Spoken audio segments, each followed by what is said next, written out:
자, 오늘 요한복음 5장 말씀 함께 보도록 하겠습니다.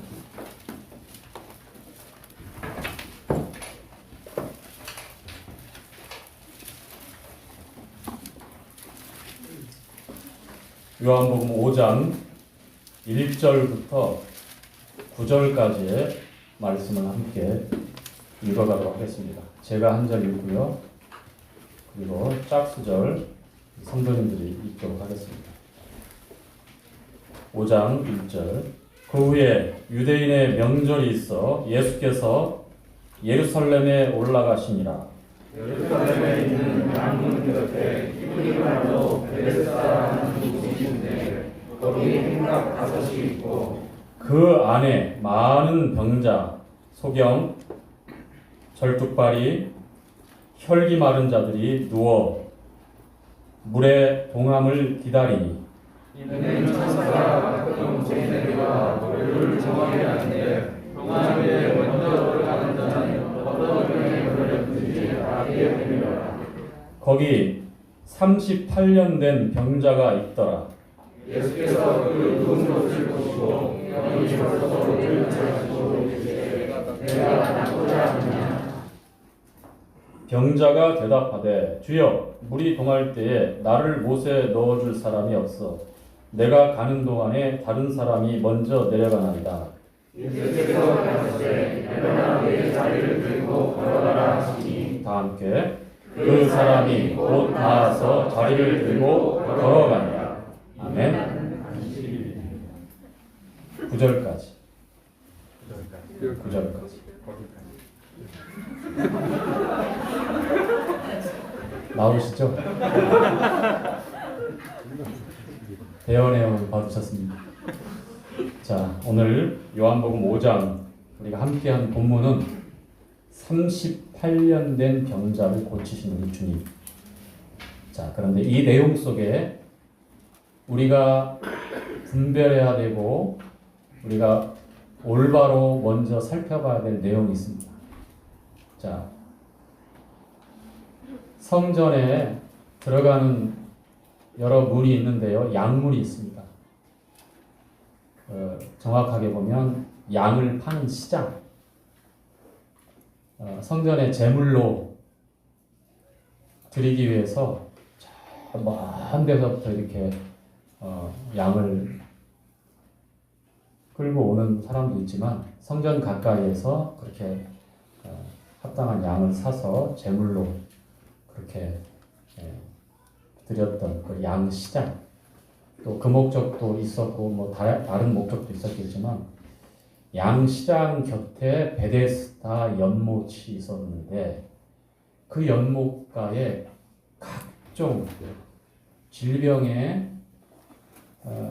병자, 그러니까 우리가 생각하는 종합병원에서 볼 수 있는 모든 환자들이 거기에 다 누워 있었습니다. 왜 그러느냐? 왜 그랬죠? 자, 4절에 보니까 그 베데스다 연못, 자그마한 이 못이니까 큰 호수가 아니에요. 인공적으로 이렇게 팠든지 자연적으로 생겼든지 자그마한, 그러니까 정원에, 우리 집에 있는 정원보다는 어디 공원에 있는 그런 형태겠죠. 그 정도 규모로. 물이 동할 때가 있다고 합니다. 그런데 그 물이 동할 때에 제일 먼저 발견하고 제일 먼저 들어가서 그 동한 물 속에 몸을 담그면 신비하게도 그 질병에 낫는다라고 하는 소문이 있었어요. 그 베데스다 연못가에. 근데 이제 고증적으로 살펴보니까 이게 용천수였을 것이다. 그러니까 진짜로 천사가 내려와서, 천사를 우리가 볼 수 없기 때문에 휘젓고 아니면 첨벙첨벙 되니까 물이 움직이니까 아, 천사가 내려왔다. 그래서 그 발견은 했긴 했지만 동작이 재빠르거나 뭐 여러 이제 상황이 있었겠죠. 동작이 재빠르거나 아무도 모르게 이제 다 자고 있는 때에 자기 혼자만 낮에 잠을 많이 자가지고 혹시 밤에 동할지도 모르니까 혼자 눈 뜨고 탁 지키고 있다가 결국 거기서 들어가서 병 나았다. 이제 어떤 우연 또 그리고 뭐 우리 약사님도 계시고 또 병원에서 수고하신 분들 계신데 플라시보 효과라고 할 수 있겠어요. 그런 소문들이 자기를 낫게 한다라고 하는 강한 믿음을 가지고 거기서 그렇게 하나둘 모여들면서 각종 질병에 시달리는 많은 병자들이 그 베데스다 연못가에 왔습니다. 자, 그런데 수많은 병자들이 있죠. 안목 보는 사람들, 맹인, 장인들, 그 다음에 보행 장애가 있는 분들, 그 다음에 혈기 마른 사람들이라고 하니까 기력이 없이 그렇게 이제 누워 있는 굉장히 힘든 삶을 살고 있는 사람들, 무슨 뭐 피부 질환 또 그 다음에 뭐 우리가 생각할 수 있는 여러 질병들이 많겠죠. 제가 좀 다양하게 좀 나열을 해야 되는데 생각나는 게 별로 없네요. 워낙 건강하게 살다 보니까. 예, 뭐 정신질환, 외과적인 질병, 또 내과적인 질병, 뭐 말할 수 없는 보통 사람들에게 이렇게 공개하기 꺼리는 질병까지 포함해서 각종 질병을 앓고 있는 수많은 사람들이 거기서 물의 동안만을 바라보고 있는 거예요. 언제 저 물이 동할까? 밥 먹을 때일까? 잠잘 때일까? 거기를 떠날 수가 없어요. 거기가 희망입니다. 그 사람들의. 그렇죠? 그 자리, 물이 동하고 거기에 들어가서 병을 고침받는 것, 그것이 남아있는 그들에게 유일한 희망이었어요. 그런데 베데스다 연못가에 우리 주님이 오시게 되었습니다. 생명의 주님이 오셨지. 이사야서에 그가 찔림은 우리의 죄악을 인하며 그가 상함은 우리의 허물을 인하며 그가 채찍에 맞음으로 우리가 나음을 입었고 그가 징계를 받음으로 평안을 누리고 그가 징계를 받음으로 평안을 누리고 채찍에 맞음으로 우리가 나음을 입었도다. 네, 나오시죠. 네, 이사야서 그래요. 우리의 연약함, 우리의 이 질병까지 우리 주님은 해결하실 수 있는, 그것도 잠시적으로가 아니라 완전하고 깨끗하게 해결할 수 있는 그런 분이십니다. 그 주님이 소망 없는 사람들에게 찾아오셨어요. 그런데 그 사람들 가운데 딱 한 사람,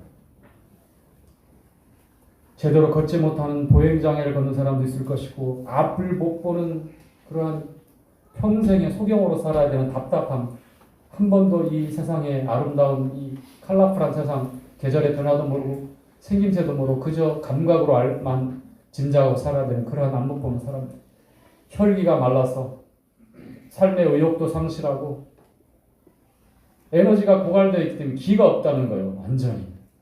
그렇죠? 그래서 너무나 절망스럽고 고통스러운 나날들이 계속되고 가족들조차도 포기하고 그 중에 수많은 사람들이 말 그대로 희망이 보이지 않았어요.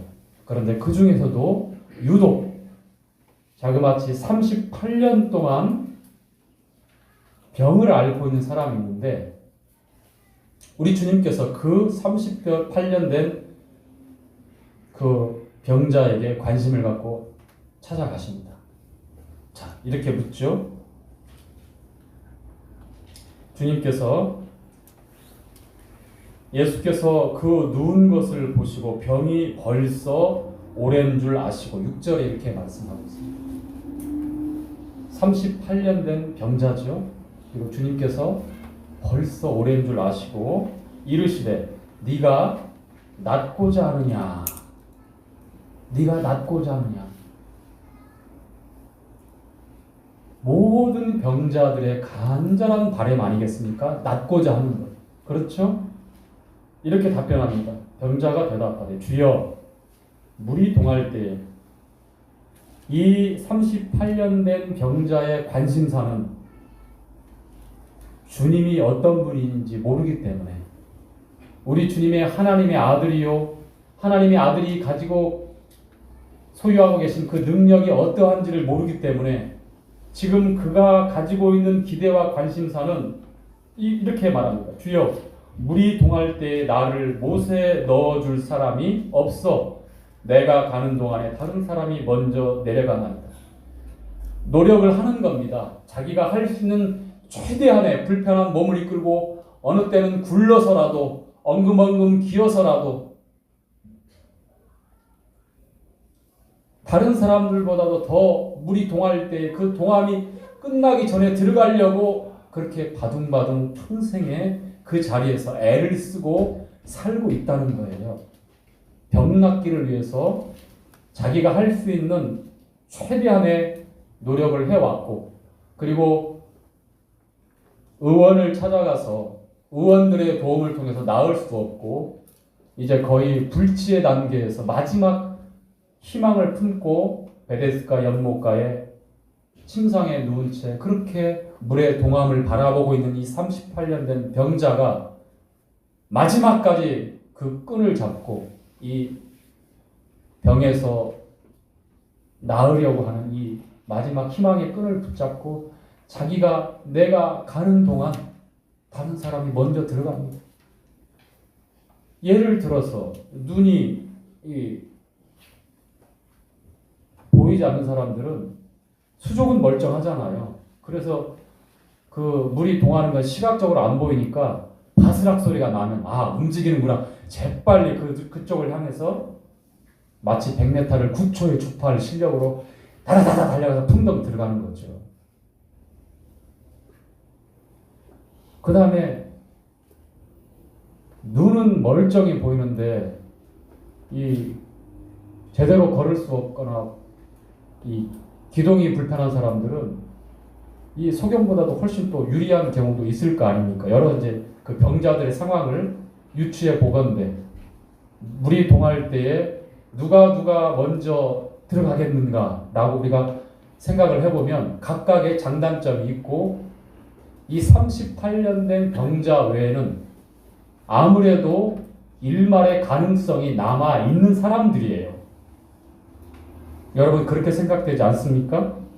눈이 보이지 않지만 두 다리는 멀쩡하고 두 다리가 불편하다 할지라도 똑똑히 보이니까 좀 더 서둘러서 들어갈 수 있는, 그리고 가장 가까이에서 대기하고 있다가 그렇게 시도할 수 있는 그 기회와 상황을 포착하고 몸에 불편한 질병을 가진 수많은 사람들이 혈기가 말았건 보행장애가 있건 앞을 보지 못하건 외과적인 장애를 안고 있건 또 내과적인 그런 불편한 질병을 갖고 있든 언제든지 물이 동함을 바라보고 먼저 들어갈 수 있는 일말의 가능성과 그러한 능력들을 다 소유하고 그 연못가에서 호시탐탐 그 기회만을 노리고 있는 거죠.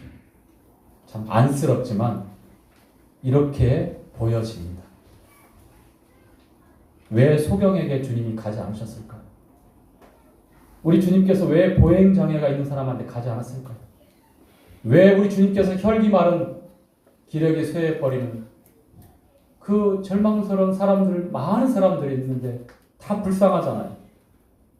그런데 왜 그런 사람들에게 가지 않고 38년 된 병자, 주여 물이 동할 때 내가 가려고 노력하고 애썼지만 저는 안 됩니다. 할 수가 없습니다. 불가능합니다. 다른 사람이 먼저 들어갑니다. 7절에 그 고백이에요. 여기서 우리가 올바로 이 상황을 분별하고 주님이 왜 38년 된 병자에게 찾아가셔서 내가 낫고자 하느냐, 그리고 그의 상황을, 그의 고백을 통해서 똑똑히 확인하고 일어나 내 자리를 들고 걸어가라 라고 이렇게 선언을 하셔요. 우리 주님은 생명의 주님입니다. 전능하신 하나님의 아들입니다. 우리 주님 안에 있는 그 능력을 통해서 죽은 나사로, 이미 부패가 심각하게 진행되어진, 지금 숨이 멎어서 심폐소생수술을 해서 인공호흡을 하고 심장 마사지를 해서 심폐소생술을 해서 살릴 수 있는 야이로의 회당장, 야이로의 딸 같은 그런 상황도 아니에요. 죽어서 관에 매여 나가는 불쌍한 과부의 그 외아들, 그 상황도 아닙니다. 나사로는 부패가 진행되고 있는, 주님이 죽은 자를 살린 세 번째 기록 가운데 이 나사로는 아무리 생각해도, 우리가 생각해도 거의 불가능할 것 같습니다. 에스겔에게 보여줬던 그 놀라운 기적을 통해서 마른 뼈들에게 우리 주님께서 생기가 들어갔을 때에 힘줄이 있고 살이 오르고 생기가 들어가고 거대한 큰 강력한 군대가 되는, 이스라엘의 다시금 부흥을 말씀하실 때 그런 환상을 보여주었는데요. 하나님의 능력입니다. 그게. 우리 주님이 가지고 계신 능력이라는 거예요. 죽은 나사로도 건강한 모습으로 다시 살리는 주님의 능력이라면, 이 38년 된 병자를 고치는 것은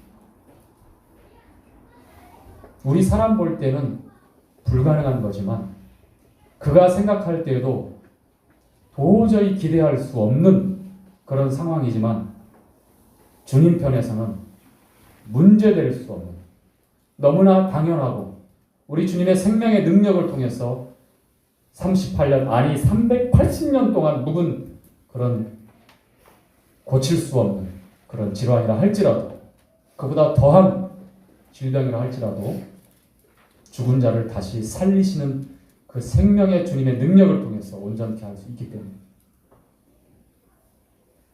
그 후에 8절에 예수께서 가라사대 일어나 내 자리를 들고 걸어가라 하시니 그 사람이 곧 나아서 어떻게 되었다고요? 곧 나아서 자리를 들고 걸어가니라. 혈기 마른 사람, 보행장애가 있는 사람, 안 못 보는 맹인들, 그 수많은 사람들 가운데서 유독 38년 된 병자를 향해서 주님이 찾아가셔서 그 능력을 베푸셨던 이유가 뭐겠는가? 그것은 누가복음 10장과 18장에 이어지는 본문과 연관이 있습니다. 우리 사람들은요, 이 세상에서 살아갈 때에 내가 무엇인가를 잘 해야만, 잘 할 수 있어야만 그런 자격과 그런 능력과 그런 조건을 구비할 때만 온전할 수 있다라고 생각을 하고, 하나님 앞에서도 그렇게 자기 자신을 갖추려고 노력을 합니다. 하나님 앞에 나아오는 것, 예수 그리스도께서 이 세상에 오신 까닭에 대해서 우리가 올바로 알고 있다면, 인자가 온 것은 섬김을 받으려 함이 아니라 도리어 섬기려 하고, 마가복음 10장 45절 말씀에 그렇게 나와 있죠. 주님의 그 생명, 내 목숨을 많은 사람의 대속물로 주려 함이니라. 주님이 이 세상에 오신 것은 마태복음 1장에 기록하고 있는 우리 예수라고 하는 그 이름에 담겨져 있는 대로 아들을 낳으리니 그 이름을 예수라 하라. 이는 그가 자기 백성을 저희 죄에서 구원할 자이시니라. 즉 죄에서 구원하시기 위해서 이 세상에 오셨습니다.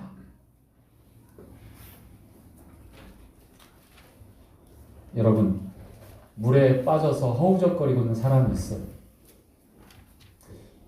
신고를 받고 급하게 출동해서 119 구급대원이 제일 먼저 뛰어들어요. 그런데 계속 허우적거리고 있으면 구급대원이 구하기 좋을 것 같아요? 편할 것 같아요? 당연한 것 같아요? 구급대원이 가장 구출하기 쉬운 사람, 쉬운 그런 그 조난자가 어떤 사람일 것 같습니까? 힘 빠진 사람. 거의 죽기 일보 직전에 널브러져 있는 사람이죠. 아무리 구급대원이 잡고 끄는 대로 살려주세요 하면서 구급대원이 잡는 순간에 구급대원의 팔을 잡는다든지 어깨를 감싼다든지 숨쉬기 위해서 막 올라탄다든지 그러면 둘 다 어떻게 될까요? 죽어요. 실제로. 저도 군대에서 그런 경험을 했어요. 제가 수영을 꽤나 잘 하거든요. 원치 않게 또 제 자랑을 했는데 죄송합니다. 이렇게 낙차가 떨어지는 그런 그 수로예요. 그리고 안에가 패여서 한 2m가 넘어요. 그 안에는 어느 공간이. 그런데 선임 중에 한 명이 물놀이를 하다가 거기서 그쪽까지 들어갔는데 물이 떨어지니까 속에서 이렇게 물이 말려 들어가지 물로 이렇게 들어가게 된 거예요. 자기가 물살을 위해서. 그러더니 갑자기 허우적 이렇게 되고 나는 제가 볼 때는 장난을 치는 줄 알았거든요. 저 옆에서 구경하던 그 외부인, 민간인이 막 달려오더라고요. 그래서 튜브를 확 던졌는데 거기까지 못 미친 거예요. 제가 바로 들어갔을까요? 안 들어갔을까요? 제가 바로 들어가면 제 아무리 혈기왕성한 20대 군인들인데 서로 살겠다고 부둥켜 안을 것 같아요. 그래서 안 들어갔어요. 바로 안 들어갔어요. 그 선임한테는 참 죄송했지만 꼴깍꼴깍 계속 물 먹고 기다렸어요. 한참 지나서 들어가서 팔을 잡고 끄집어냈어요. 불과 몇 미터지만 거기를 못 나오는 거예요. 수영을 못 하니까. 물은 자꾸 이렇게 소용돌이 쳐서 안쪽으로 빨려 들어가게 만들어요. 위에서 떨어지니까. 여러분, 물에 빠져있는 조난자가 허우적 때림이 이게 힘이 많이 남아있을수록 구급대원이 구출하기가 정말 까다롭고 힘들어요. 심지어는 가서 막 달라붙으려고 할 때 어떻게 하는 줄 알아요? 있는 힘을 다해서 기절시켜요. 때려가지고. 아니면 더 그냥 넣어서 물 먹게 해서 기절시킨다든지. 그 잔인하고 우리가 이해 못할 것 같죠? 그렇게 해야만 그 사람이 살아요. 이게 무슨 말입니까? 내가 힘이 남아있어 살겠다고 허우적거릴수록 더 힘들어져요. 구원받을 수가 없어요. 구출될 수가 없는 겁니다. 자, 누가복음 10장에 보니까 율법사가 주님을 시험합니다. 질문을 하다가 결국은 하나님을 사랑하고 내 이웃을 사랑하라 10계명을 요약해서 주님이 이제 두 가지 큰 계명을 말씀해 주십니다. 그러자 율법사가 그러면 제 이웃이 누구지요? 누가복음 10장 25절부터 그 내용이 쭉 나오죠. 그러면서 선한 사마리아인 거기서 등장하는 거예요.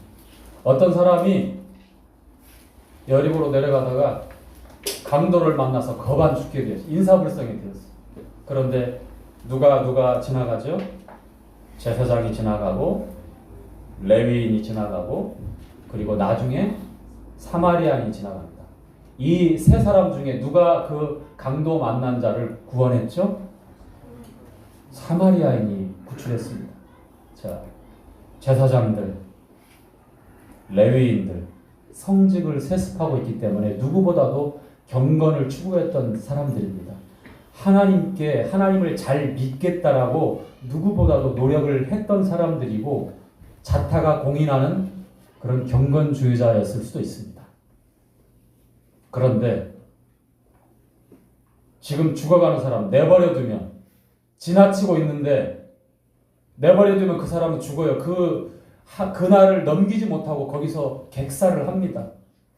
누군가를 돌보고 치료를 해서 살려야 합니다. 그런데 그들도 나름대로 정당한 자기 항변할 수 있는 이유가 있어요.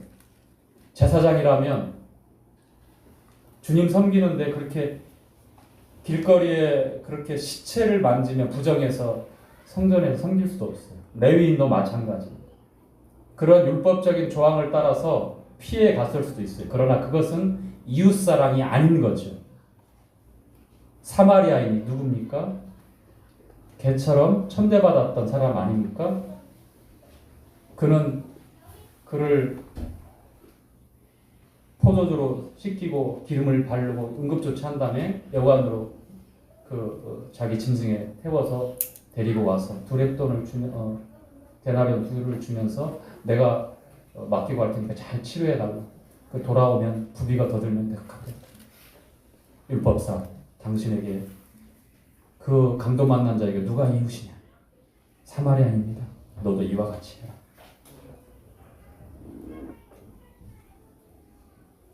제사장과 레위인처럼 하나님을 잘 섬긴다고 하는 사람들이 결국 구원할 수 없고 구원받을 수 없고 우리 주님께서 말씀하신 하나님을 사랑하고 이웃을 사랑하는 온전한 그 계명에 합당한 삶을 살 수도 없습니다. 경건의 모양을 갖출 수 있고 이 정도는 돼야 하나님 나라에 들어갈 수 있지 않겠어? 라고 생각을 할 수 있겠죠. 율법사가 그렇게 주님을 시험하면서 물어봤어요. 내가 무엇을 하여야 영생을 얻으리까? 무엇을 하여야 영생을 얻으리까? 이렇게 물어봅니다.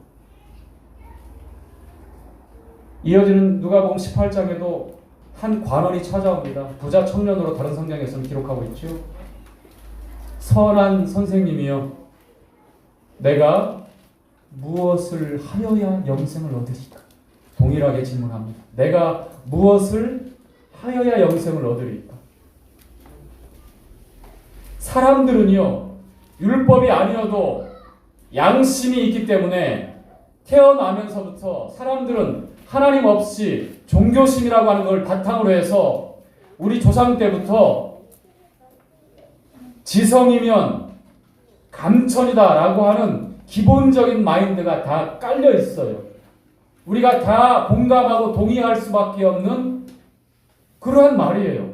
지극정성을 들이면 내가 힘쓰고 애쓰고 노력하고 최선을 다하고 성심을 다하고 진실무망을 다해서 섬기고 노력하고 드리고 지키고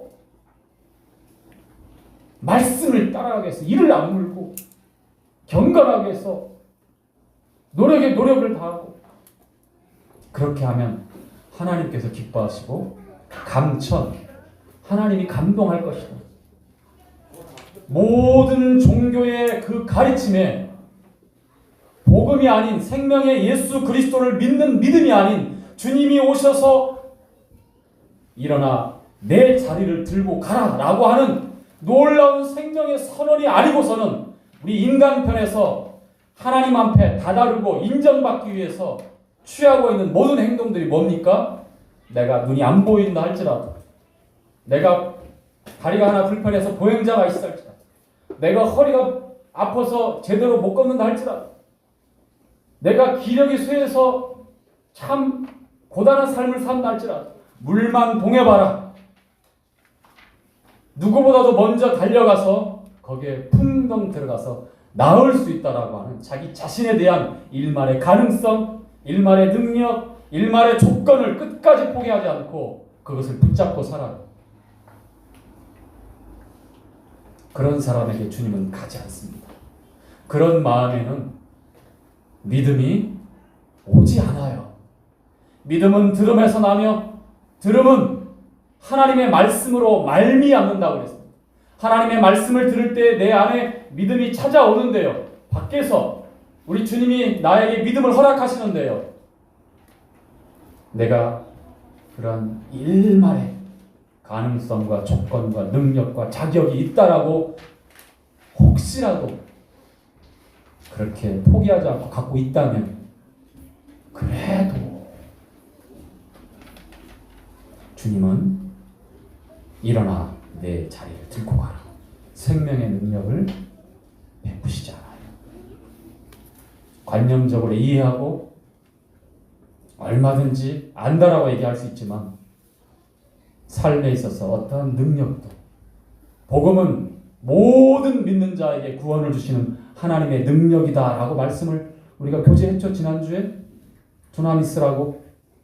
모든 믿는 자, 빈부 귀천 남녀노소 동서 복음을 막론하고 믿음 하나, 믿음이 없이는 하나님을 기쁘게 할 수 없기 때문에 하나님께 나아오는 자는 반드시 그가 계신 것과 그가 자기를 찾는 자들에게 상 주시는 이심을 어떻게 해야 한다라고요? 믿어야 할지니라. 믿음, 오직 믿음. 하나님이 그 믿음을 보시고 생명의 능력을 베푸시는 겁니다. 이 부자 청년은 제가 어려서부터 내가 무엇을 하여야 영생을 얻으리까?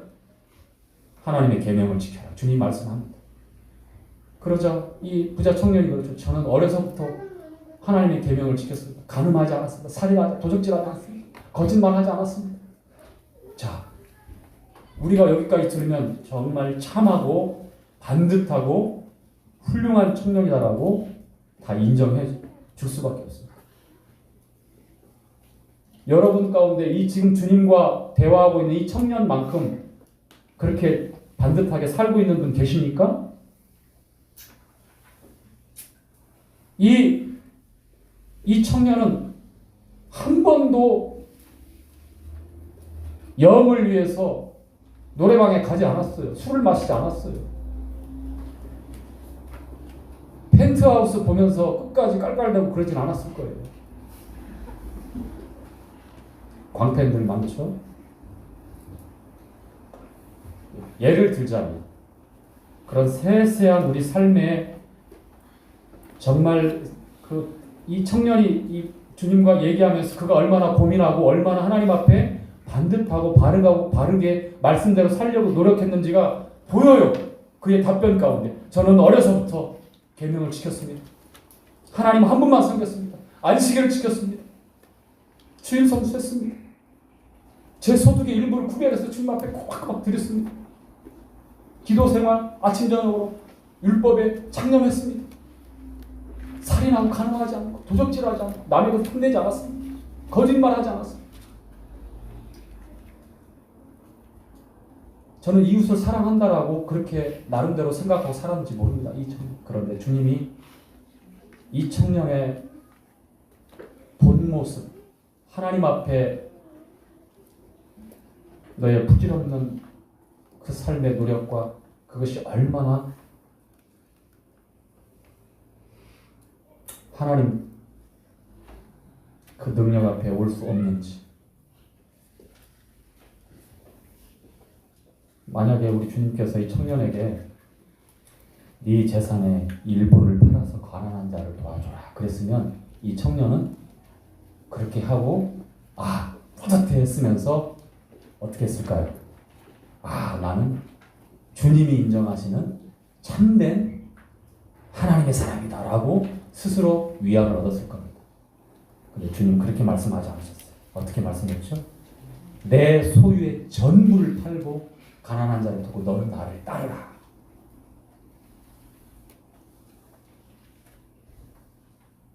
그가 상심하고 돌아갑니다.